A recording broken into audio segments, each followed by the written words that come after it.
got slick words and hot topics, catch our sports vibe. Catch our sports vibe.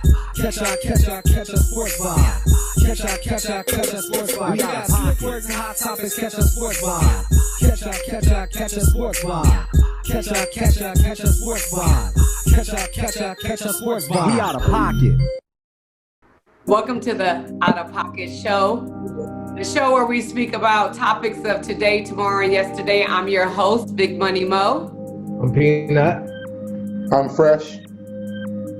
So today we have a special guest. He's an actor, he's a comedian, he's also a writer. Please welcome Mr. Alex Thomas Jr. Wow, you had to throw Junior in there. That's crazy. Very rarely anyone ever says Junior, but you must have just looked at my bio or something. That is your name. So, first of all, I want to let you know that Out of Pocket, if you are asked a question that you don't want to answer, and whoever's asking you that question, you be like, Mo, you out of pocket. Therefore, you're off the hook. That's funny. Okay. Okay, so we're going to get that. All right, so let's talk about you, Al. So you're from South Central. Born and raised. And we have two teams in LA, the Lakers and the Clippers. Absolutely. So how did you pick whoever team it is? You can tell us who that team is, and then how did you pick that team? First of all, there's no such word as picked, okay? If you are born and raised in LA, like me, and you over 40 years old, ain't no such thing as picked. Are you serious? Picked? Like there was a draft or some shit? No. A real LA nigga is purple and gold. The Clippers will forever be the JV squad. I don't care what anybody says. You know, they've tried a billion times. They came close the last few years when they tried to throw teams together with Chris Paul and Blake Griffin and all that kind of stuff. That was a nice little attempt. That was nice that they went and got Kawhi Leonard and Paul George. Maybe they thought that was going to work or something. But no, you see that. Lakers, world champions 2020. I'm not no bandwagon nigga. I'm born and raised in South Central. I got baby pictures in Magic Johnson jerseys, in like Kareem Abdul-Jabbar, Jamal Wilkes, Byron Scott, Kareem Abdul-Jabbar. Like I could really go there. I remember when the Clippers used to play at the sports arena, and nigga, there was leaks in the roof, and half the court was flooded. Like niggas what had to play a pro horse game. You remember horse? Yeah. On the basketball court, niggas played a pro horse game because it was only half a court. Okay, so it's Lakers all day, 365, 24/7, twice on Sundays. Okay. So I guess it's safe to say that you're a Laker fan. On my mama. Oh my mama. So with that being said, can you pick your starting lineup out of all the NBA players, not just the Lakers, of course? Who's your main five?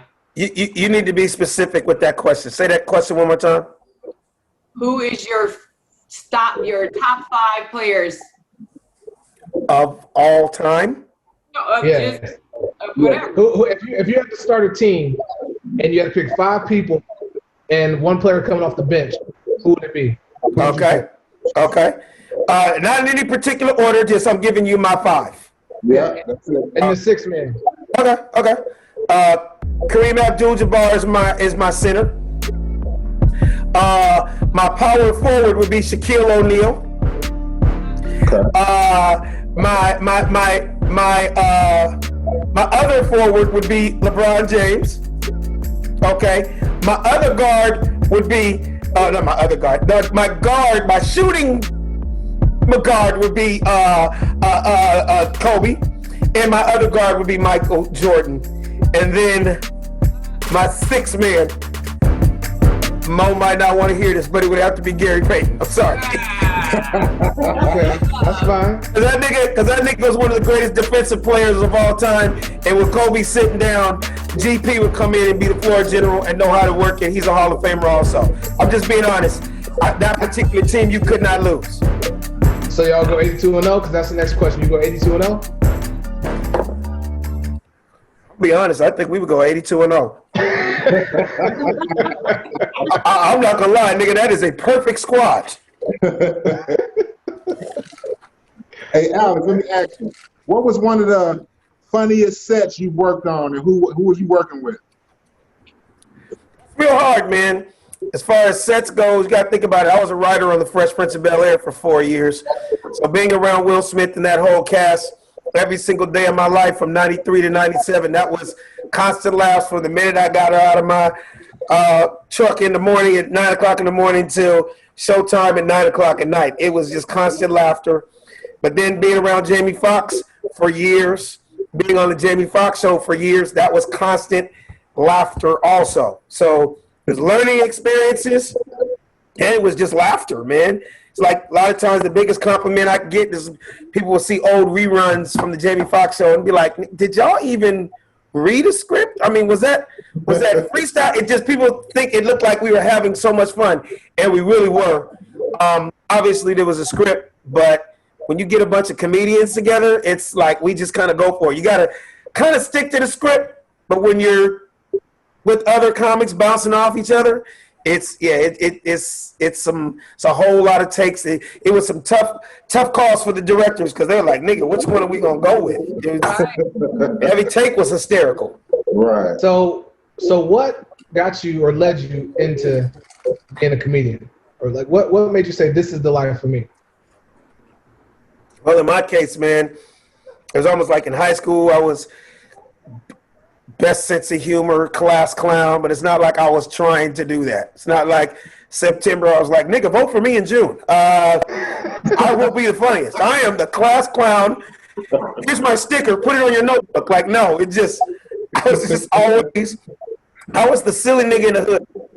There's a saying, Richard Pryor did a joke years ago, talking about when he went to jail. He's like, I had them niggas laughing to keep their minds off the booty, right? I was that dude in the hood. When I tell you I was really born and raised in this shit, like half my family's Crips, half my family's Bloods, I just happened to not get into it because my parents are like, you're not going to get shot and killed by the time you're 13. You're not going to be selling drugs like your cousin. You ain't going to go be buying guns like your cousin did when he was 16 and 17. I was just the silly dude that made everybody laugh. So that's kind of like how everybody liked me. You know what I mean? Not that I was trying to be. I wasn't 12-year-old saying I want to be a comedian. It just kind of happened that way, man.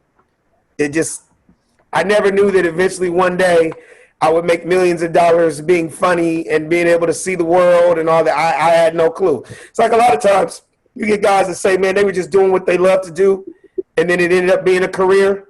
Right. College didn't work out for me, bro. I went to college for 20 minutes. That shit did not work out for me. You know? I wouldn't say that to kids to tell them not to go to college.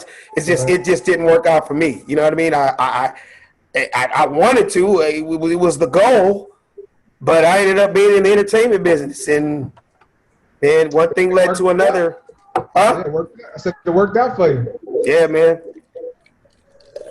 Alex, can you remember your very first joke on a stand-up, not at the house, but on your very first joke on stage? I am not even gonna lie to you. I don't remember. I have people. Let me tell you something, Mo.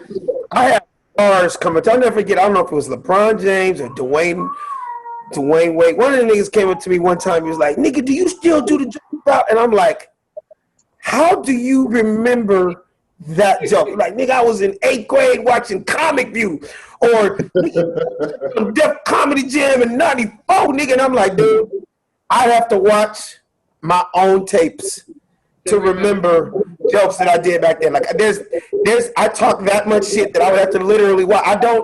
I couldn't tell you what my first joke was, because when I first started, I was one of those young comics in the early 90s that it was kind of more my personality than my actual jokes. So that was just an extra tool I had on stage, where a lot of guys were just literally joke 1, joke 2, joke 3. Good night. Like, no, man, I was always very physical with my jokes. It might have been something I did, like acted something out on stage, and niggas fell out laughing. So it wasn't even really what I said. It was me acting out something that I saw. You know what I mean?